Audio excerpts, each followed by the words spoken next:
എന്റെ ജീവിതത്തിൽ ആദ്യമായിട്ടാണ് ഞാൻ ഈ UDF അധികാരത്തിൽ കയറിയപ്പോ പറഞ്ഞത് പിണറായി സർക്കാരിന്റെ ഇരുണ്ട കാലം കഴിഞ്ഞു, ഇനി തെളിവുള്ള കാലമാണ്.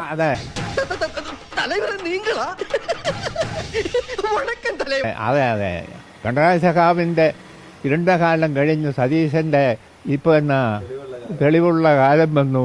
ഇതേ കേരളം ഇരുട്ടിലേക്കാണ്, സമ്പൂർണ്ണ ഇരുട്ടിലേക്ക്. ഓക്കെ, ഇപ്പൊ എങ്ങനെ ഇതിനെ മറികടക്കും? എങ്ങനെ ഇനി കടക്കണൊക്കെ പുതിയ കരാറുണ്ടാക്കി വൈദ്യുതി മേടിക്കേണ്ടി വരും വെളിയിൽ നിന്ന്. ഇവിടെ മുമ്പ് മുതലേ ആവശ്യത്തിന് വൈദ്യുതി ഉൽപ്പാദനം ഇല്ല. ഇടുക്കി പദ്ധതി ഇതെല്ലാം ഉണ്ടേലും ഇല്ല. നമുക്ക് ആവശ്യമുള്ളതിന് 40% ഉള്ളൂ ഞാൻ മന്ത്രിയായിരിക്കുമ്പം.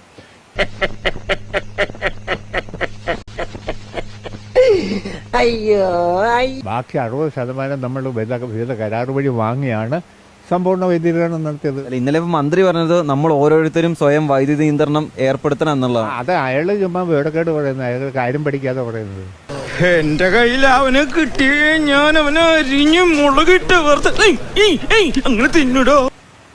അതാണോ പറയണ്ടേ? ഈ പ്രശ്നത്തെ പരിഹാരം കാണുന്നതിന് വേറെ താപനിലയത്തിൽ നിന്നെല്ലാം വൈദ്യുതി കിട്ടും. എന്ത് പറ്റിയടാ?